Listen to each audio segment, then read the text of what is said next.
I say to the whole world, India will identify, track and punish every terrorist and their backers.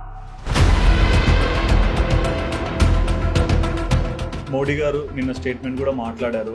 Indus river వ్యాలీని కూడా close చేస్తున్నాము, పాకిస్తాన్కి వెళ్ళే water supply కూడా hold చేస్తున్నామన్నారు. Problem ఏంటంటే Indus river మీద మనకి dam కట్టడానికి అధికారం లేదు. ఇది నెహ్రూ చేసిన పెద్ద తప్పు. ఎంఐఎం పార్టీ ఓవైసీ అయినా అంటే చాలా మంది ఏంటి ఇది సెక్యులర్ అటాక్, ఇది టెర్రరిస్ట్ అటాక్, రిలీజియన్ బేస్డ్ గా జరిగింది కాదని చెప్పారు. కానీ ఫస్ట్ టైం ఈ మనిషి ఇది నిజంగా రిలీజియన్ అటాక్ అని చెప్పాడు. దీని వెనకాల కారణం ఏముందంటారు? భయం. ఎందుకంటే ఓవైసీకి తెలిసిపోయింది, కల్మా తెలియకపోతే మిమ్మల్ని ప్యాంట్ ఇప్పేసి చెక్ చేశారు, పేరు అడిగారు, ఐడి కార్డు తీసుకుని చంపేశారు.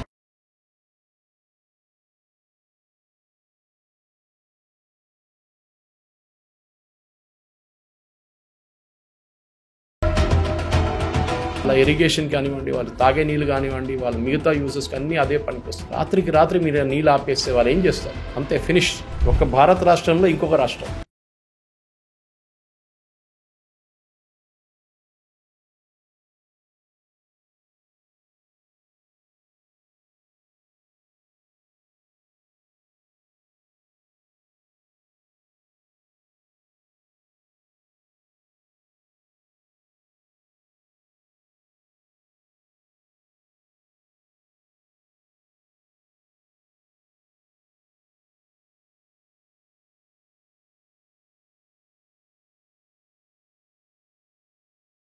లో వచ్చి ఇందిరాగాంధీ ఒక అగ్రిమెంట్ సైన్ చేశారు. మనం ఎప్పుడెప్పుడు గెలిచాము ఆ టెరిటరీ అంతా ఇచ్చేసాం.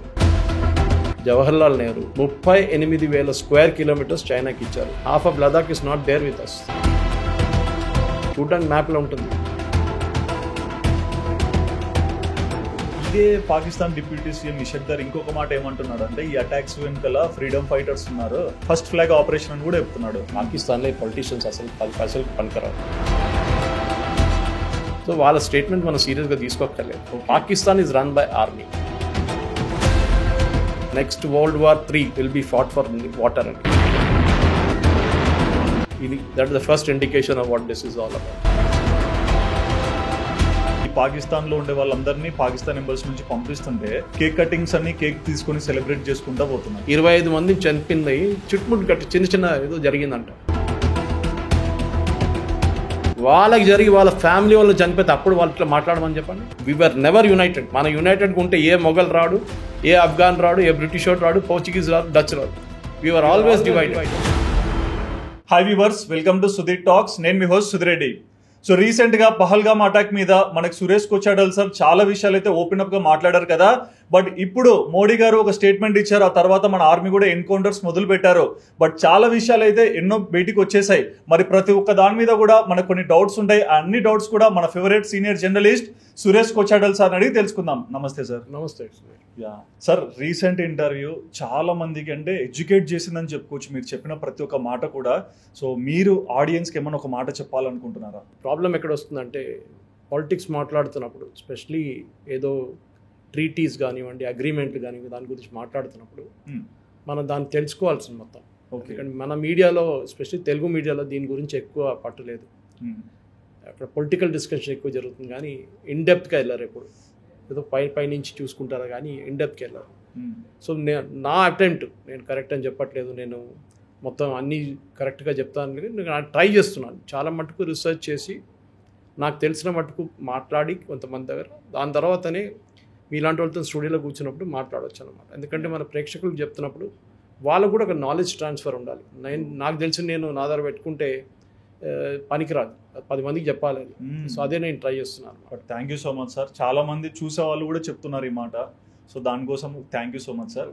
And coming to subject sir, so attack జరిగింది, మనమందరం ఎఫెక్ట్ అయ్యాము, తర్వాత రకరకాల స్టేట్మెంట్స్ చూస్తున్నాం, మన వాళ్ళ ఎన్కౌంటర్స్ కూడా చూస్తున్నాం. ఫస్ట్ థింగ్ ఒక క్వశ్చన్ ఉంది సార్ నాకు. ఎంఐఎం పార్టీ ఓవైసీ అయినా అంటే చాలా మంది ఏంటి ఇది సెక్యులర్ అటాక్, ఇది టెర్రరిస్ట్ అటాక్, రిలీజియన్ బేస్డ్ గా జరిగింది కాదని చెప్పారు. కానీ ఫస్ట్ టైం ఈ మనిషి ఇది నిజంగా రిలీజియన్ అటాక్ అని చెప్పాడు. దీని వెనకాల కారణం ఏముందంటారు? భయం. ఓకే. ఎందుకంటే ఓవైసీకి తెలిసిపోయింది, ఆయన రేపు రోడ్ల మీద తిరగాలంటే ఆయన కాన్స్టిట్యున్సీలు తిరగచ్చు, లేకుంటే బయట ఎక్కడైనా ఢిల్లీ లాంటి చోట్ల బయట తిరుగుతున్నారు, ఎవరో వచ్చి అడుగుతారు ఆయన దగ్గర, మీ ఒపీనియన్ ఏంటని అడుగుతారు. అప్పుడు ఏం చెప్తారు? ఇదే మాట చెప్పాల్సి వస్తుంది. ఇప్పుడు దాకా హైడ్ చేసుకున్నారు సెక్యులరిజం అది ఇదని చెప్పేసి వీళ్ళు, కానీ దీంట్లో క్లియర్గా తెలిసిపోయింది. మీ దగ్గర కల్మా చదువుకున్నారు, కల్మా తెలియకపోతే మిమ్మల్ని ప్యాంట్ ఇప్పేసి చెక్ చేశారు, మీ పేరు అడిగారు, ఐడి కార్డు తీసుకొని చంపేశారు. ఇది మనం చూసేది ఒకటే రాష్ట్రంలో, ఇంకా మన కాకుండా ఇంకో రాష్ట్రం ఇజ్రాయెల్లో జరుగుతుంది. హమాస్ వాళ్ళు దాడి చేసినప్పుడు October 7th ఇదే జరిగింది. ఆ టైంలో కూడా మ్యూజికల్ కాన్సర్ట్ నడుస్తున్నప్పుడు దాంట్లో దూరి అక్కడ ఉన్న వాళ్ళని చాలామంది చంపేసిన తర్వాత చాలామంది కిడ్నాప్ చేసి తీసుకెళ్ళిపోయారు. దాని తర్వాత ఏం జరిగిందని మనకు అందరికీ తెలుసు. గాజా మొత్తం ధ్వంసం చేశారు, కంప్లీట్ లీడర్షిప్, పాలస్తీనియన్ లీడర్షిప్ని అవుట్ చేసేసారు. అంటే స్పెషలీ ఇస్లామిక్ జిహాద్ కానివ్వండి, హమాస్ లీడర్షిప్ని. అటువైపు లెబనాన్ మొత్తం ధ్వంసం చేసేసారు, నజ్రుల్లాని ఫినిష్ చేసేసారు. హూతీల మీద కూడా దాడి US అండ్ ఇజ్రాయెల్ కలిసి దాడి చేస్తున్నారు. సో ఓవరాల్ పిక్చర్ మనం చూస్తే ఏమవుతుందంటే, ఒక ఇట్లాంటి ఘటన జరిగితే ఫస్ట్ మెచ్యూరిటీ ఉండాలి. మనం ఏదో మోదీ గారు బాంబ్ వేయండి అని కాదు. మన దేశంలో ప్రాబ్లం ఏంటంటే T20 మ్యాచ్ చూసుకుంటే డ్రాయింగ్ రూమ్లో మనం మహేంద్ర సింగ్ ధోనికి అడ్వైస్ ఇస్తామన్నమాట, క్రికెట్ ఎట్లా ఆడాలని. అది మన ప్రాబ్లం. మన దగ్గర ఎవరు చేస్తారు వాళ్ళ పని వాళ్ళకి తెలుసు ఎట్లా చేయాలని, మనం వాళ్ళకి అడ్వైస్ ఇవ్వక్కర్లేదు. మోదీ గారు ప్రధానమంత్రి ఉన్నప్పుడు అతనికి అతని డిఫెన్స్ అడ్వైజర్స్ కానివ్వండి, మినిస్టర్స్ కానీ వాళ్ళకి తెలుసు. ఎప్పుడైనా మన చాణక్య నీతి అని చూడండి, లేకుంటే ఆర్ట్ ఆఫ్ వార్ అని చెప్పి సున్ త్జు బుక్ ఒకటి ఉంది. ఎప్పుడైనా ఒక వార్ మొదలయ్యే ముందు, లేకుంటే ఏదైనా అటాక్ చేసే ముందులో వాళ్ళు ప్రిపేర్గా ఉంటే చేయకూడదు. మనం పాకిస్తాన్ అదే సిచ్యువేషన్లో ఉన్నారు. వాళ్ళు మొత్తం అన్నీ అలర్ట్ చేసి వాళ్ళ రాడార్స్ని, వాళ్ళ నేవీని, వాళ్ళ ఎయిర్ ఫోర్స్ని, అందరిని, ఆర్మీని, అందరిని, రేంజర్స్ అందరినీ అలర్ట్ చేసి పెట్టేశారు. ఎన్ని రోజులు ఉంటారు? వారం, 10 రోజులు, 15 రోజులు. దాని తర్వాత బోర్ కొడుతుంది వాళ్ళు కూడా, ఏంట్రా ఎవరు రావట్లేదు ఇక్కడ నుంచి అని చెప్పి. ఆ టైంలో కొట్టాలి. ఓకే. అండ్ మోడీ గారు నిన్న స్టేట్మెంట్ కూడా మాట్లాడారు. ఆ తర్వాత మనకు తెలిసింది ఇండస్ రివర్ వ్యాలీని కూడా క్లోజ్ చేస్తున్నాము, పాకిస్తాన్కి వెళ్ళే వాటర్ సప్లై కూడా హోల్డ్ చేస్తున్నామన్నారు. ఈ రివర్ అంటే ఇది ఎప్పటి నుంచి, అంటే 80-20% ఈ నెగోషియేషన్ ఎలా వచ్చింది? దీని వెనుకల ఉన్న అర్థం ఏంటి? ఇండస్ వాటర్ ట్రీటీ అనేది 1960లో సైన్ అయింది. ఓకే. యాక్చువల్లీ 51 నుంచి నెగోషియేషన్స్ మొదలైంది. మన వాళ్ళు ఎవరైనా, మన వైపు నుంచి ప్రేక్షకులు ఎవరైనా లద్దాఖ్ వైపు వెళ్తే వీళ్ళకి తెలుస్తుంది. నేను ఒక 6 నెలల ముందు లద్దాఖ్ వెళ్ళాను. అక్కడ జన్స్కార్ రివర్ ఒకటి ఉంటుంది, ఇండస్ రివర్ వస్తుంది, అన్నీ చైనా నుంచి వస్తుంది అనమాట. వచ్చి సంగం దగ్గర వచ్చి అక్కడి నుంచి టర్న్ అయ్యి మళ్ళీ జమ్మూ కాశ్మీర్ వైపు వెళ్ళిపోతుంది. దీంట్లో 3 నదులు జమ్మూ కాశ్మీర్ నుంచి పాకిస్తాన్కి వెళ్తుంది, 3 ఏమో జీలం, సట్లెజ్, అదంతా ఇక్కడి నుంచి పంజాబ్ వైపు నుంచి వెళ్తున్నాను. I will just give you brief description. Okay. ఎందుకంటే మనం మాట్లాడుతున్నప్పుడు మనకు ఒక డీటెయిల్ ఉండాలన్నమాట. సార్. సో ఫస్ట్ ఈ లదాఖ్ నుంచి వచ్చే ఇండస్ రివర్ ఒకటి, మన సింధు నది అంటాం మనం అప్పుడు. అది కాకుండా జీలం తర్వాత చెనాబ్, ఈ 3 రివర్స్ మనం చూసుకుంటే మెయిన్గా కంట్రోల్ మన దగ్గర ఉందన్నమాట. మనం వాళ్ళకి నీళ్ళు ఇచ్చేస్తున్నాం. అది కాకుండా రవి, సట్లజ్, ఈ రివర్స్ కూడా ఉంది, బియాస్, ఈ 3 రివర్స్ మీద మన కంట్రోల్ ఉంది. అవును, మీరు చెప్పిన 80-20 అని చెప్పారు కదా. ప్రాబ్లం ఏంటంటే ఇండస్ రివర్ మీద మనకి డ్యామ్ కట్టడానికి అధికారం లేదు. ఇది నెహ్రూ చేసిన పెద్ద తప్పు. Okay.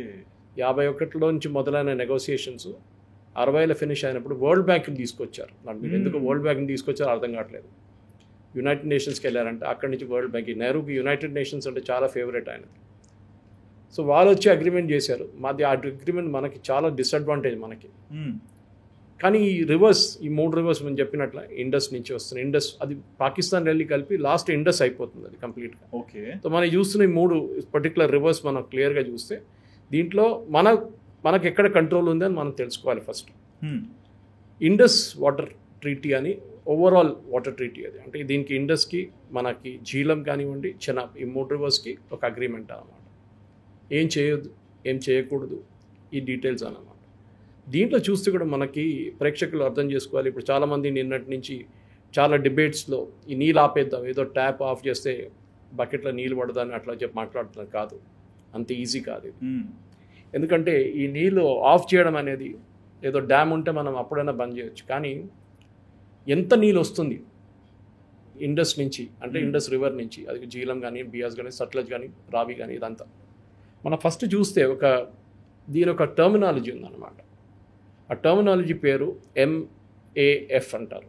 Okay. What is MAF అనేది మన ప్రేక్షకులు కూడా అర్థం చేసుకోవాలి. నేను ఒక చిన్న క్లాస్ తీసుకుంటున్నాను. అయ్యో చెప్పండి సార్. ఓకే, సో ఈ స్పెసిఫిక్ చూసుకుంటే MIFలో మిలియన్ ఏకర్ అంటన్నమాట. అది 1 మిలియన్ ఏకర్ని ఎంత నీళ్ళు వచ్చి తీసుకోవచ్చు అని చెప్పేసి. సో అది కరెక్ట్గా మనం చూస్తే ఫర్ ఎగ్జాంపుల్ ఢిల్లీ లాంటి ప్లేస్ తీసుకుందాం, మిలియన్ ఏకర్ ఫీట్. ఢిల్లీని 1 మిలియన్ ఏకర్ ఫీట్ మనం ఢిల్లీకి ఇడిచేస్తే మొత్తం ఢిల్లీ కవరప్ అయిపోతుంది 1 ఫీట్ నీళ్ళు దాకా. ఓకే, 3 సార్లు అంటే 3 ఫీట్ల దాకా నీళ్ళు రావచ్చు. ఢిల్లీని మొత్తం కవర్ చేసేస్తుంది అంత నీళ్ళు 1 MIF, మిలియన్ ఏకర్ ఫీట్. ఇప్పుడు కెపాసిటీ అర్థం చేసుకోండి. ఇండస్కి వచ్చే నీళ్ళు లద్దాఖ్ నుంచి వస్తూ ఇండస్ వస్తున్న కశ్మీర్ వైపు వస్తున్నప్పుడు నీళ్ళకి టోటల్ కెపాసిటీ ఎంత ఉందని చూడండి. That is a very very important fact.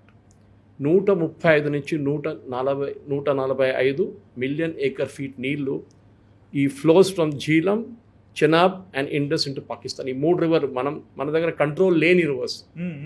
Okay, ఈ లోవర్ రిపరేరియన్ అంటారు. ఇప్పుడు మన దగ్గర మహారాష్ట్ర వైపు బాబ్లీ కట్టినప్పుడు కానివ్వండి, కృష్ణా గోదావరి ప్రాబ్లం ఎప్పుడు ఉంటుంది, ఇటువైపు అల్మాటి కట్టినప్పుడు ఎప్పుడు వాళ్ళు నీళ్ళు వచ్చినప్పుడు నిండిపోయినప్పుడు వాళ్ళు ఆపలేరు, నీళ్ళని ఇడ్చేయాల్సి వస్తుంది. అది వచ్చి మళ్ళీ తుంగభద్రాలో వస్తుంది, ఇటువైపు గోదావరి నుంచి వస్తుంది.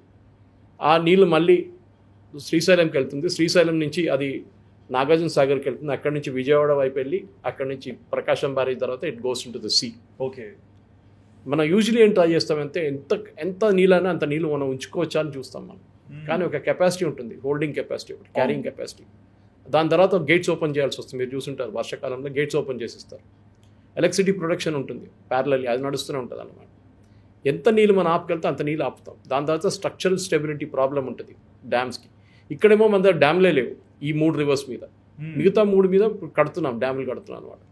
సో మిలియన్ ఏకర్ ఫీట్ అనేది చాలా క్రూషియల్. నేను ఒక ఎగ్జాంపుల్ ఇచ్చాను. 1 మిలియన్ ఏకర్ ఫీట్ ఢిల్లీ, మొత్తం ఢిల్లీని 3 times 3 ఫీట్ల దాకా నీళ్లు తీసుకెళ్ళాలి. అంత 3 ఫీట్ దాకా నీళ్ళు నింపేసి మొత్తం ఢిల్లీని. Just 1 million. 135 నుంచి 145 MIF అంటే వాటర్ కెపాసిటీ ఆలోచించండి. ఎగ్జాంపుల్ ఇస్తాను. మీ ఇంట్లో వాటర్ ట్యాంక్ ఉందండి. ఈ వాటర్ ట్యాంక్లో మీరు నీళ్ళు నింపేసుకుంటారు. ఇంకా నీళ్ళు వస్తుంది, దానికి ఆపలేకపోతే, దానికి స్విచ్ లేదు ఆఫ్ చేయడానికి. ఏం చేస్తారు మీరు? ఆ నీళ్ళు వాడుకోవాలి, లేకుంటే ఆ నీళ్ళని అట్లనే ఇడ్చేయాల్సి వస్తుంది, లేకుంటే ట్యాంక్ పలిగిపోతుంది. ఇది ప్రాబ్లం. ఓకే, సో ఇండస్ నుంచి వచ్చే ఆ నీళ్ళని ఆపడానికి మనకి కెపాసిటీ లేదు ఇప్పుడు మన దగ్గర. కానీ చాలా చేయొచ్చు. That is another thing. ఏమేం చేయొచ్చు అనేది ఒక ట్విట్టర్లో చాలా మంచి ఒక డిస్క్రిప్షన్ ఒకరు ఇచ్చారనమాట, తుషార్ గుప్తా అని చెప్పి. I have also posted on my Facebook about. ఆయన ఏం చెప్పారు, ఏం చేయాలంటే ఇప్పుడు మనం డ్యాములు కట్టొచ్చు. మన ఈ 3 రివర్స్కి డ్యామ్ కట్టొచ్చు. ఏది మన వైపు నుంచి ఉన్న 3 రివర్స్కి మనం డ్యామ్ కట్టొచ్చు. ఏది సట్లజ్, బియాస్ అండ్ రావి. ఈ 3 రివర్స్ మీద డ్యాములు కడుతున్నాం కూడా మనం. కానీ చిన్న రివర్స్, ఇండస్ కంపేర్ చేస్తే చిన్న రివర్స్ అనమాట. ఏం చేయాలి ఇప్పుడు దీనికి హ్యాండిల్ చేయాలంటే ఒకటే కెపాసిటీ ఏంటంటే మనం నీళ్ళని డైవర్ట్ చేయాలి. ఇమ్మీడియట్గా మనం ఏం చేయలేము. ఇది మోదీ గారు చెప్పేసారు రేపటి నుంచి నీళ్ళు బంద్ చేసి చెప్పాం కదా, ఏదో స్విచ్ కాదు, ఏదో మన ట్యాప్ కాదు ఆఫ్ చేయడానికి. దానికి టైం పడుతుంది. ఫస్ట్ స్టెప్ ఏంటంటే దమ్కి ఇచ్చినాం వాళ్ళకి, బాబు ఇట్లా ఉంటుంది. ఎందుకంటే పాకిస్తాన్కి మనం మీరు చెప్పిన 80-20 దాంట్లో పాకిస్తాన్కి చాలా మటుకు ఇండస్ రివర్ నుంచే వాళ్ళకి మొత్తం వాళ్ళ స్పెషలీ పంజాబ్ అండ్ సింధ్ ప్రావిన్స్కి మొత్తం అక్కడి నుంచే వాళ్ళు అన్నిటికీ వాళ్ళ ఇరిగేషన్ కానివ్వండి, వాళ్ళు తాగే నీళ్ళు కానివ్వండి, వాళ్ళ మిగతా యూజెస్కి అన్నీ అదే పనికి వస్తుంది అనమాట. రాత్రికి రాత్రి మీరు నీళ్ళు ఆపేస్తే వాళ్ళు ఏం చేస్తారు? అంతే, ఫినిష్. కానీ ఆపలేరు. సో వాళ్ళు కూడా తెలుసు అది. మన అర్జెంట్గా ఏం చేస్తుంది, డ్యామ్ కట్టాలంటే మనకి మినిమం 10-15 సంవత్సరాలు పడుతుంది. We can think of it as a bigger term. ఎందుకంటే ఇది ఇంటర్నేషనల్ వాటర్ ట్రీటీ, మనం అట్లనే క్యాన్సిల్ చేయలేం దాన్ని. ఫస్ట్ నోటీస్ ఇచ్చాం వాళ్ళకి. మంచిది ఏంటంటే మోదీ గారు గవర్నమెంట్ వచ్చినప్పుడే అప్పుడున్న పాపులేషన్ చాలా తక్కువ ఉండే, ఇప్పుడు మా పాపులేషన్ పెరిగింది, మాకు నీళ్ళు కావాలి, రీనెగోషియేట్ చేద్దామని లెటర్ పంపించారు. 2-3 సార్లు పంపించారు పాకిస్తాన్కి. వాళ్ళు స్పందించలేదు. మనకు అది ఎక్స్క్యూజ్ అయిపోయింది అది. ఓకే, మీరు రెస్పాండ్ చేయలేదు కదా, మేమైతే ఇప్పుడు ఏం చేయలేము, మేము ఆపేస్తున్నాం. We are putting it on hold. Okay, again same problem, tap కాదు కదా ఆఫ్ చేయడానికి. సో ఏం చేయాలంటే కెనాల్స్ కట్టాల్సి వస్తుంది. That is easiest way to start. For example ఒక పెద్ద కెనాల్ కావాలంటే 15 బస్సులు తీసుకోండి. 15 ఆర్టీసీ బస్సులు పక్కన పెడితే ఒక కెనాల్ తయారవుతుంది. నేను మన ప్రేక్షకులకి ఒక అబ్జెక్టివ్గా అండర్స్టాండ్ చేయడానికి చెప్తున్నాను. ఆ కెనాల్స్ అట్లనే కట్టుకుంటూ పోతే మనం ఉత్తరాఖండ్లో అండ్ హిమాచల్లో మనం కెనాల్స్ కట్టలేము. ఎందుకంటే హిల్లీ ఏరియాస్ అది. అవును. కానీ మీరు యూపీ వైపు కానీ హర్యానా వైపు కానీ పంజాబ్ వైపు వచ్చినప్పుడు ప్లెయిన్స్ అంటారు, అంటే మనలాగా ప్లెయిన్ ఏరియా ఉంటుంది, అక్కడి నుంచి కెనాల్ ఈజీగా డిగ్ చేసుకోవచ్చు మీరు. మోదీ గారు ఇప్పుడు అర్జెంట్గా అయినా చేయాలంటే ఇప్పుడైతే ఎండాకాలం ఉందనుకోండి, కానీ అక్కడ ఎట్లా అంటే ఎండాకాలంలో నీళ్ళు ఎక్కువ వస్తుంది, ఎందుకంటే అక్కడ స్నో మెల్ట్ అయ్యి ఆ నీళ్ళే కిందకి వస్తుంది అనమాట. మనం కెనాల్స్ బిల్డప్ చేయడం స్టార్ట్ చేయాలి. చూపిస్తే చాలు పాకిస్తాన్ భయపడతారు. అంతే. ఒక 20 బుల్డోజర్లు తీసుకొచ్చి రావి పక్కన ఒక ట్రిబ్యూటరీగా తయారు చేయడానికి కెనాల్ తయారు చేస్తున్నాం, రేపటి నుంచి శంకుస్థాపన చేస్తున్నాం, ఒక కొబ్బరికాయ కొట్టి స్టార్ట్ చేయాలి. అది చాలు వాళ్ళకి ప్యానిక్ మోడ్లో వెళ్ళిపోతారు. ఎందుకంటే వాళ్ళకి ఎలక్ట్రిసిటీ 16% ప్రొడక్షన్ ఎలక్ట్రిసిటీ ఈ ఇండస్ రివర్ నుంచి వస్తుంది. 80% ఏమో వాళ్ళ నీళ్లు కన్జంప్షన్ ఇక్కడి నుంచి ఇండస్ నుంచి వస్తుంది. ఓవర్ నైట్ సరే చాలామంది అంటారు హ్యూమానిటేరియన్ కన్సిడరేషన్ ఉండాలి కదా, వాళ్ళు కూడా మనుషులే కదా. కరెక్టే బాబు, మీరు మా మనుషులను వచ్చి ఇక్కడ చంపినప్పుడు మీరు అదంతా ఆలోచించలేదు. అంతే కదా సార్. సరే అక్కడ కామన్ సిటిజన్ చేయలేదు, కానీ వాళ్ళకు కూడా యాటిట్యూడ్ అదే ఉంది. వాళ్ళ యాటిట్యూడ్ కూడా అంతే యాటిట్యూడ్ ఉంది వాళ్ళది. Pakistan is a 2 nation theory, అది మన వాళ్ళ ఆర్మీ చీఫ్ చెప్పారు చాలా క్లియర్గా. అవును. We are Muslims, we are not Hindus, very very clear. So అట్లాంటి మీరు మీ మైండ్ సెట్ ఉన్నప్పుడు మిమ్మల్ని లైన్లో తీసుకురావాలంటే ఇది ఒక పెద్ద అడ్వాంటేజ్. సో ఒక తుపాకీ తీసుకొని కాల్చకుండా, ఒక బాంబ్ పేల్చకుండా, ఒక మిసైల్ పంపించకుండా మోదీ గారు చేసిన గేమ్ ఇది. And this is whoever advised him, ఎవరు అడ్వైజ్ చేశారో కానీ ఆయన బహుశా ఆయన ఐడియాలో ఉంటుంది మైండ్లో ఎక్కడో. This is the brilliant move. But ఈ మోడీ గారు తీసుకునే స్టేట్మెంట్స్, యాక్షన్స్ కూడా కొన్ని ఎట్లా అనిపిస్తున్నాయంటే నాకు ఈ రోజులలో చూస్తున్నప్పుడు బీజేపీ అనే గవర్నమెంట్ ఫామ్ అవ్వకేంటే ఇవన్నీ ఎక్స్పోజ్ అయ్యేవి కాదేమో. చాలా మటుకు ఇది ఒక్కటే కాదు కదా. ఆర్టికల్ 370 మనం దీని గురించి కూడా మాట్లాడాము. ఆర్టికల్ 370లో ఏంటంటే ఒక భారత రాష్ట్రంలో ఇంకొక రాష్ట్రం, వాళ్ళకి సపరేట్ ఫ్లాగ్, వాళ్ళకి సపరేట్ ప్రైమ్ మినిస్టర్, వాళ్ళకి సపరేట్ హైకోర్టు.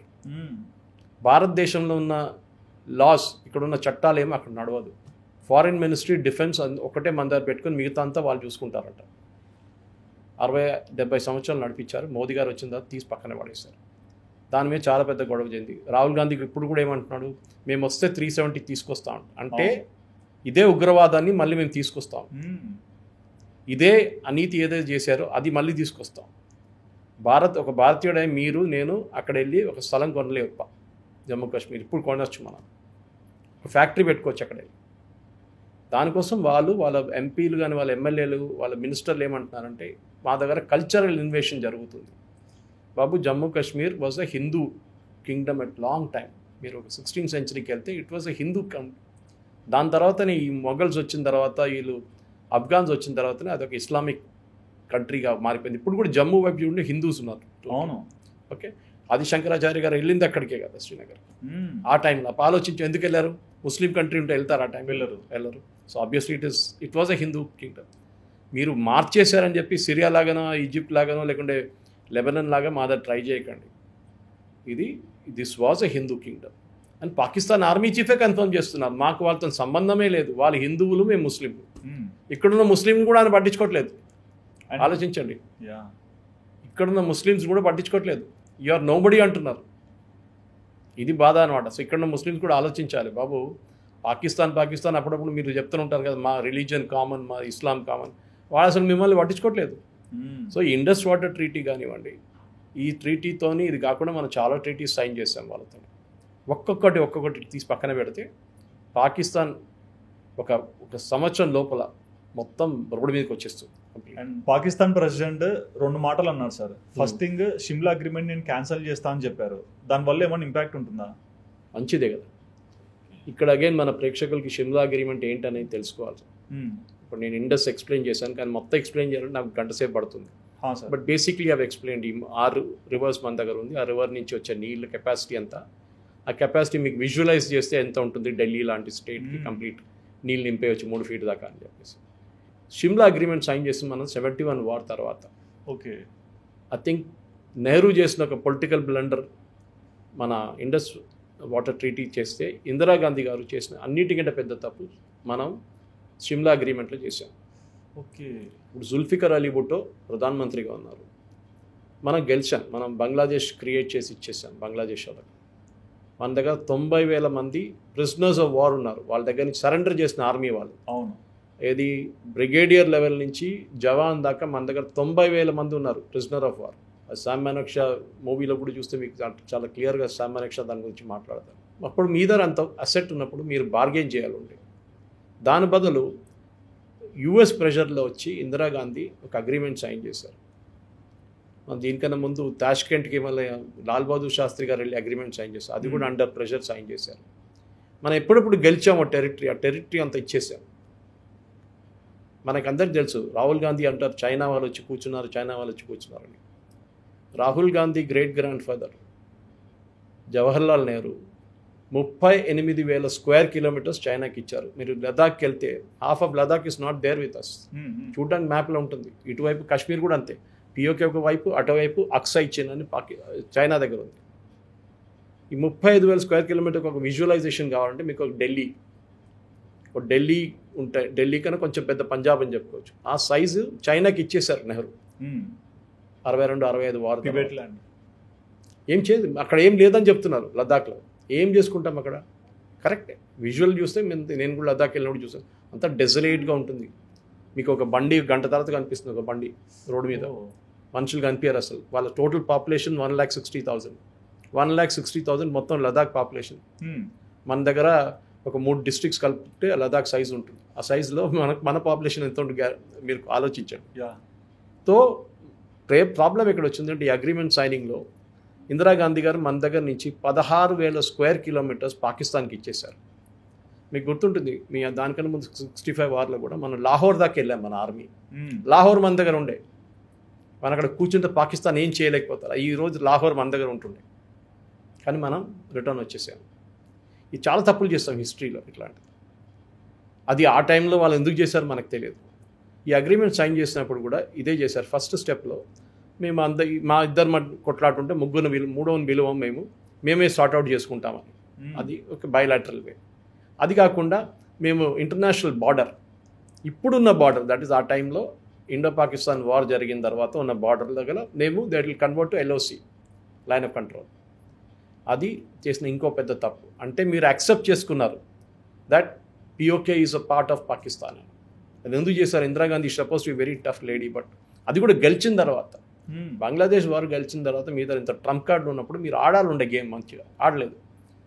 ఇది ప్రాబ్లం. ఇప్పుడు మనకు అడ్వాంటేజ్ ఏంటంటే వీరేమన్నారు, మేము విత్డ్రా చేస్తాను. ఈ రెండే మెయిన్ పాయింట్స్ ఉంది. మిగతా అన్ని చిన్న చిన్న పాయింట్స్ అంటారు, బయలాటరల్ డిస్కషన్, డిస్ప్యూట్లు, దీని గురించి. కానీ ఈ 2 మెయిన్ పాయింట్, ఒకటి ఈ మనం ఇచ్చిన టెరిటరీ, అది కాశ్మీర్ వైపు ఇచ్చాం మనం, ఇక్కడ కూడా ఇచ్చాం. ఇప్పుడు వీళ్ళు అంటారు కదా మేము అగ్రిమెంట్ విత్డ్రా చేస్తున్నామని. Very good, excellent. మనం వెళ్ళి 16,000 స్క్వేర్ కిలోమీటర్ తీసుకుందాం. మనది కదా అది, మనం గెలిచింది అది.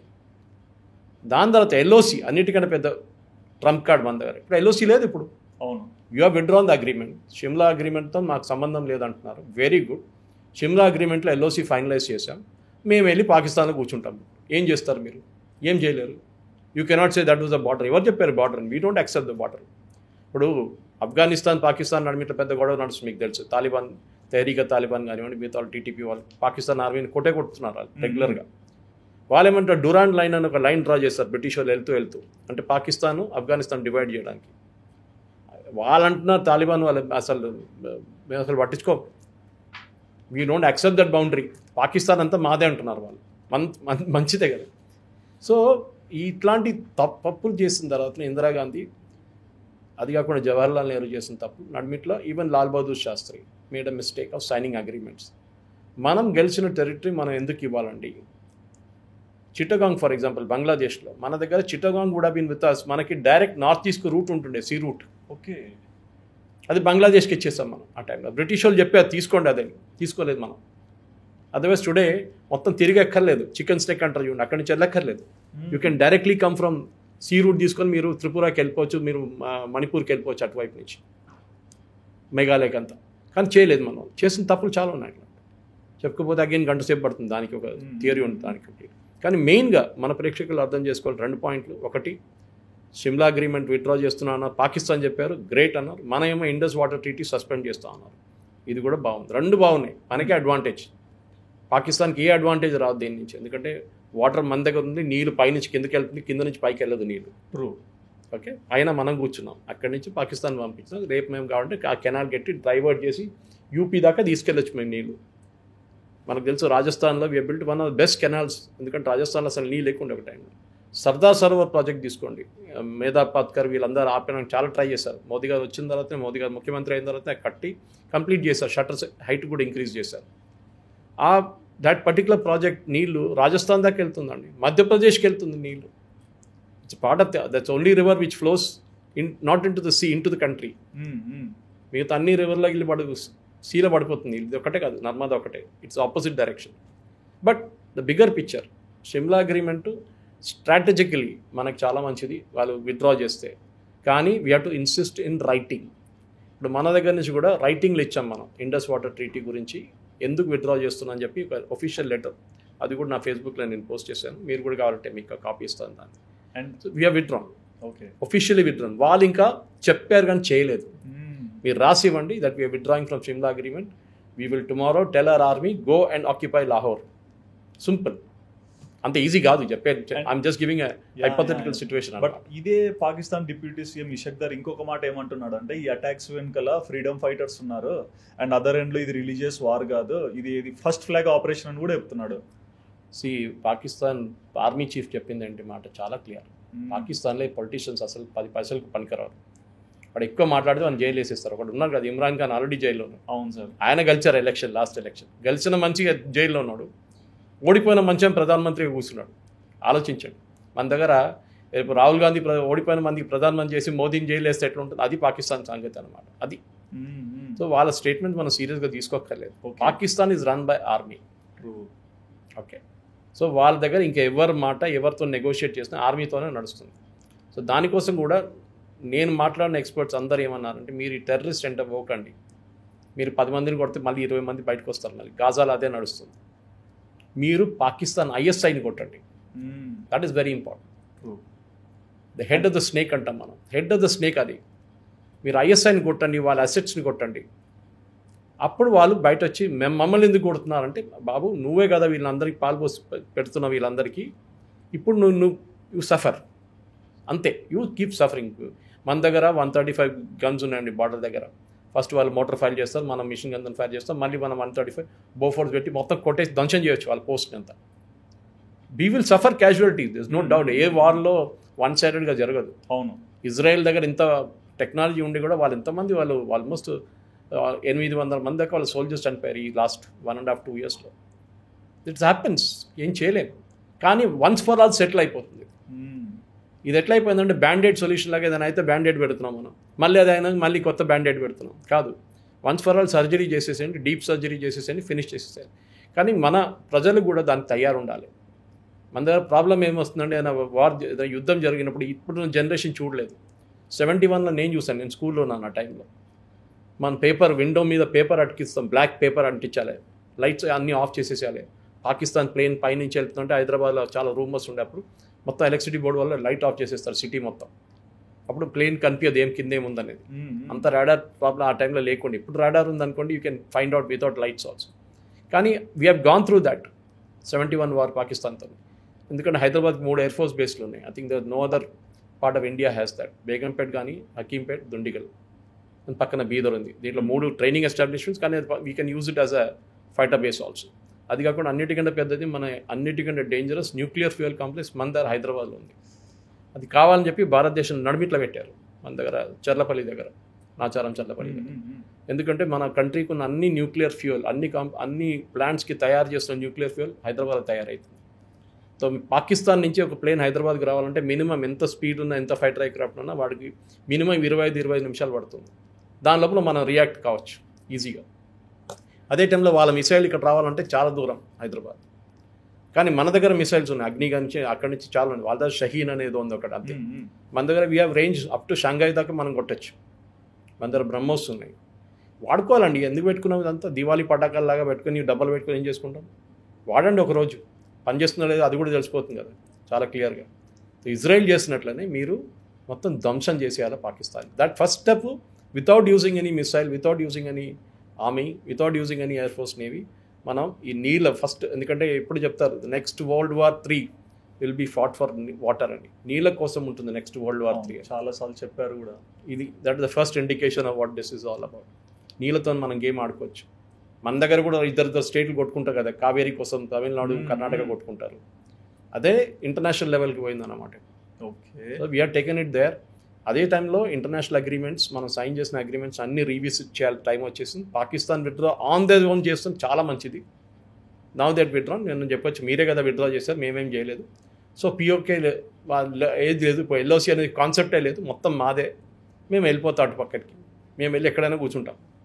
ఓకే, మేము మీకు ఇచ్చిన 16,000 కిలోమీటర్లు అది కూడా మేము తీసుకుంటాం.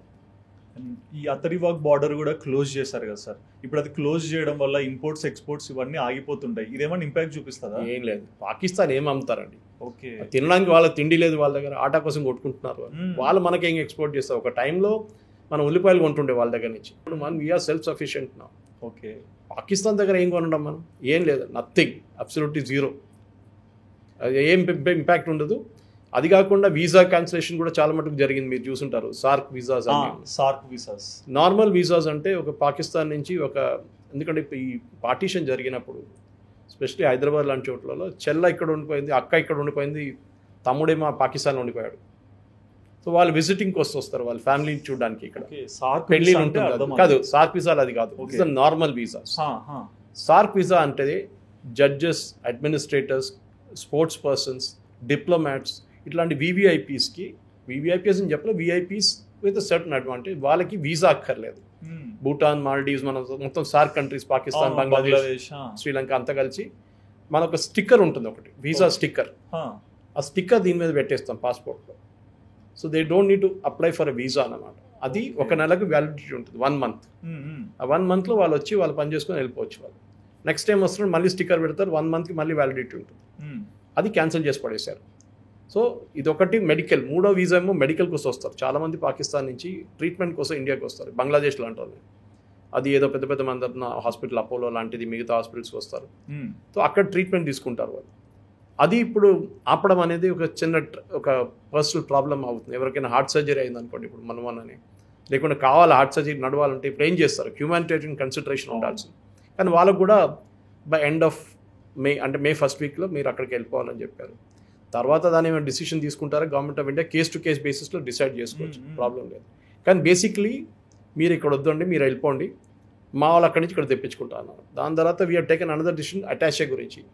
మిలిటరీ అటాషేస్ అంటే navy, air force and army attaches ఉంటారు. అంటే ఒక సర్టన్ లెవెల్లో మనం అక్కడ ఒక మన దగ్గర ఉన్న బ్రిగేడియర్ లెవెల్లోనో లేకుంటే ఒక కర్నల్ లెవెల్లో అక్కడ మెయింటైన్ చేసుకుంటారు. అతను కోఆర్డినేట్ చేస్తారు వాళ్ళ గవర్నమెంట్తో ఏదైనా ఇష్యూ ఉంటే. రేపు అటాషేస్ అంటారు, అన్ని కంట్రీస్లో ఉంటుంది. వాళ్ళని మనం విత్డ్రా చేసుకున్నాం.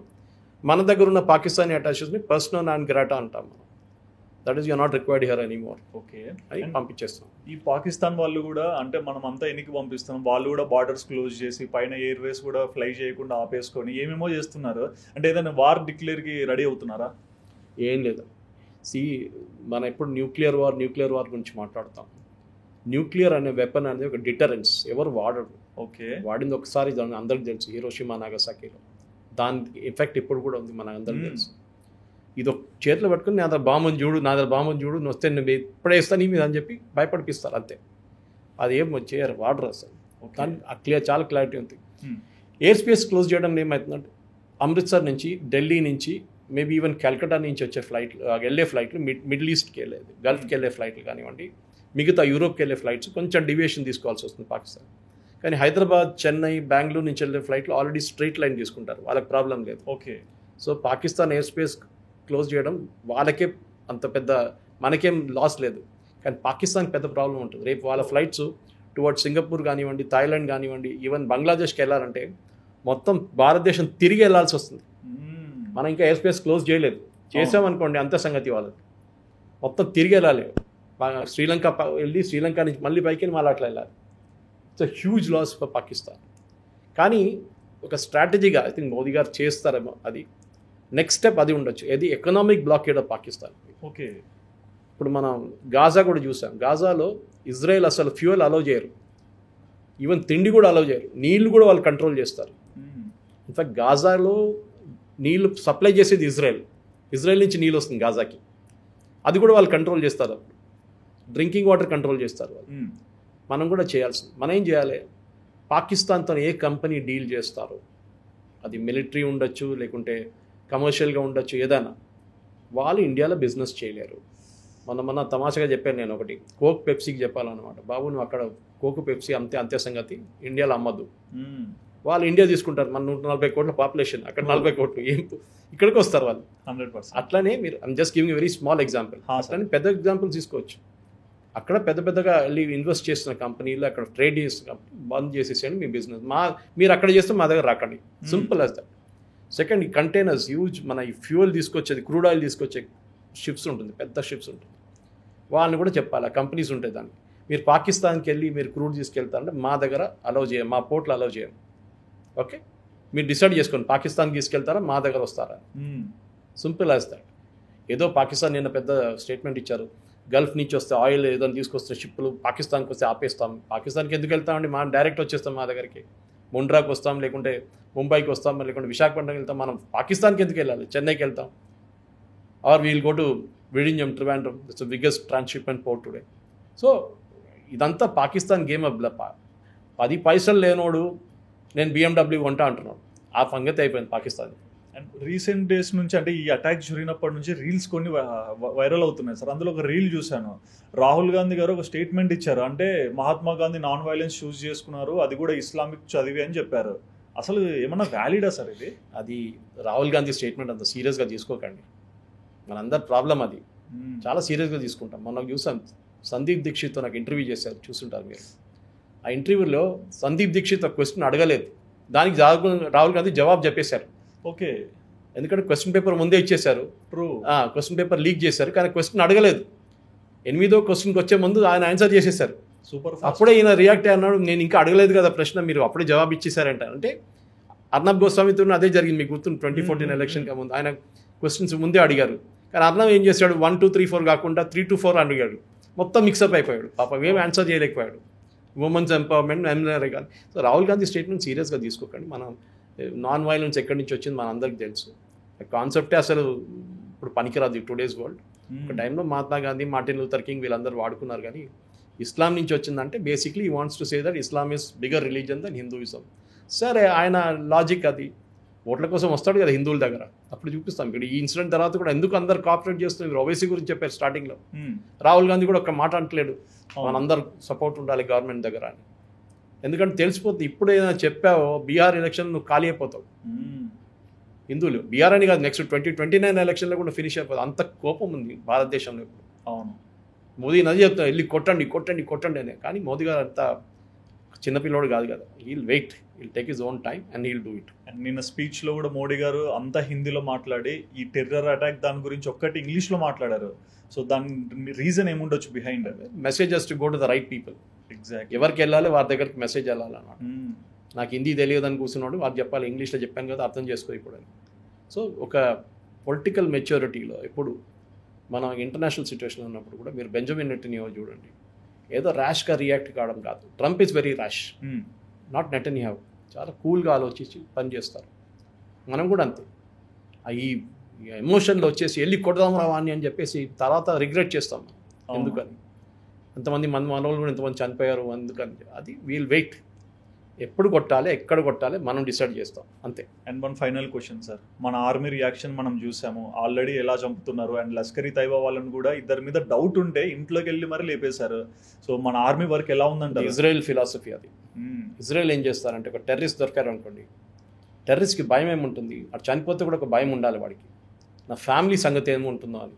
ఇప్పుడు ఆ భయం లేదు వాళ్ళకి దీనికన్నా ముందు. ఇప్పుడు నువ్వు వెళ్ళి నువ్వు చనిపోతే నీకు డబ్బులు ఇచ్చేసి ఫ్యామిలీకి కూడా డబ్బులు ఇస్తారు. ఇల్లు ఉండదు రా నీది, ఇల్లు మొత్తం తగలబెట్టేస్తాం మేము. ఇక్కడ పోతారు ఫ్యామిలీ గురించి 10 సార్లు ఆలోచిస్తాడు ఇప్పుడు ఇది చేసే ముందు. ఇది ఫిలాసఫీ, ఇది ఇజ్రాయలీ ఫిలాసఫీ. వాళ్ళు చేస్తారు గాజాలో కానీ ఎక్కడ కానీ ఏదైనా సూసైడ్ బాంబర్ వస్తే వాళ్ళని ఐడెంటిఫై చేసి వెళ్ళి వాళ్ళ ఇంట్లో డైనమైట్ పెట్టి కొట్టేస్తారు. గంట 3-4 అవర్స్ ఫినిష్ చేసేస్తారు వాళ్ళు. సో వాళ్ళ ఫ్యామిలీ సఫర్ అవుతారని భయం ఉండాలి టెర్రరిస్ట్. ఇప్పుడు ఆ భయం లేదు వాళ్ళకి. And that is the most important thing అనమాట. సో ఆర్మీ ఆపరేషన్స్ వాళ్ళు చేస్తారు, కానీ నేను మళ్ళీ అదే రిపీట్ చేస్తున్నాను, ఈ చిన్న చిన్న ప్లేయర్లు కనుక పడకుండా మనం వాళ్ళ పెద్ద పెద్ద క్యాప్టెన్లు అక్కడ కూర్చున్నారు పాకిస్తాన్లో, వాళ్ళని కొట్టాలి. మీరు ఆఫీస్ సైజ్ని కొడితే ఇంకా ఆఫీస్ సైజ్ తయారవుతాడు. మీరు ISIని కొట్టండి, because ISI is the Osama bin Laden నిన్న చెప్పారు కదా, అమెరికన్స్ కూడా చెప్పారు, దే ఆర్ ద కల్ప్రిట్స్, వాళ్ళని కొట్టాలి, అది చాలా ఇంపార్టెంట్. అండ్ ఫైనల్గా మన ఆర్మీ రియాక్షన్స్ కానీ మోడీ గారి ప్రభావం కానీ అన్నీ చాలా హాట్గా జరుగుతున్నాయి. చాలామంది ఇండియన్స్ కూడా ఒక సాటిస్ఫాక్షన్ వస్తుంది. బట్ ఇది కేవలం కొద్ది రోజులు ఉంటుందా, లేకుంటే ఫర్ ఎవర్ ఇదే ఫైర్ కనిపిస్తుందా? ఇది మనకి 1 వీక్లో మర్చిపోతామండి ఇదంతా. 10 రోజుల తర్వాత ఎవరు గుర్తుండదు, నెల తర్వాత ఎవరు అడుగు చెప్పాల్సి వస్తుంది ఎక్కడ జరిగిందని. మన ఇండియన్స్ చాలా మెమరీ చాలా షార్ట్. 26/11 జరిగింది, ఇంతమంది చనిపోయారు, మర్చిపోయాం దాని గురించి.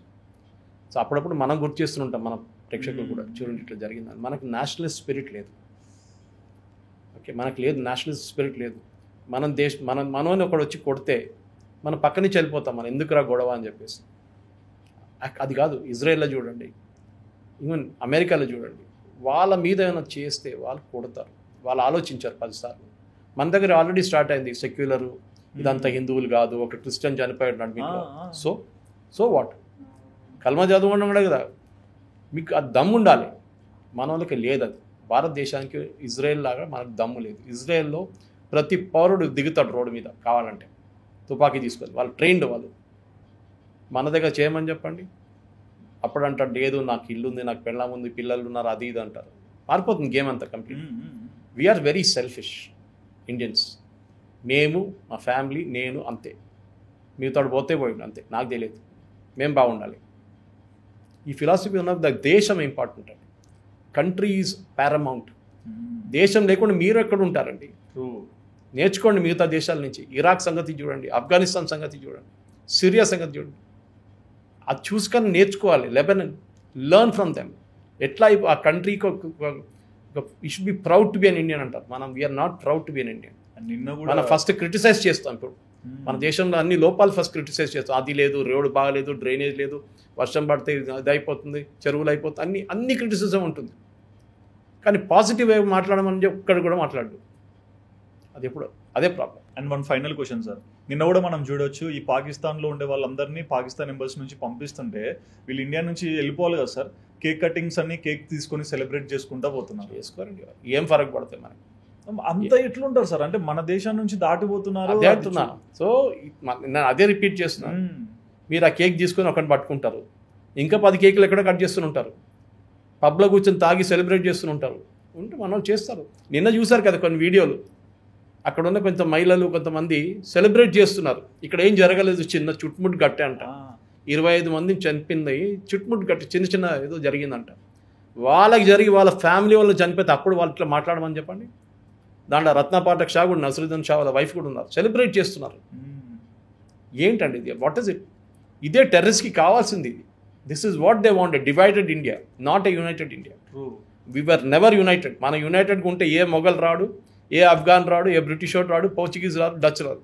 వి were always divided. Rahul Gandhi strategy ఉండి అదే స్ట్రాటజీ. హిందువుల్ని కంప్లీట్గా డివైడ్ చేసి పడేశారు. ఎస్సీలు, ఎస్టీలు, ఓబీసీలు, దాంట్లో కోటలు, ఈ కోట, ఆ కోట, ఆ సర్వే, ఈ సర్వే అని చెప్పి. అంతే, మీరు యునైటెడ్గా ఉండరు. ఎప్పుడు మీరు మీ కోటా కోసం చూసుకుంటారు, మీకు ఎక్కడ ఉద్యోగం వస్తుందో చూసుకుంటారు, దేశం పోతే పోయిందని కథ. ఇది problem. Thank you so much sir, ఉన్న టైంలో చాలా విషయాలు షేర్ చేసుకున్నందుకు. సో చూసారు కదండి, సురేష్ సార్ చెప్పిన మాటలు విన్నాక మీకు ఏమనిపించింది అండ్ మీ హానెస్ట్ ఒపీనియన్ తప్పకుండా కమెంట్ చేయండి. And please do subscribe our channel Sudheer talks for more updates.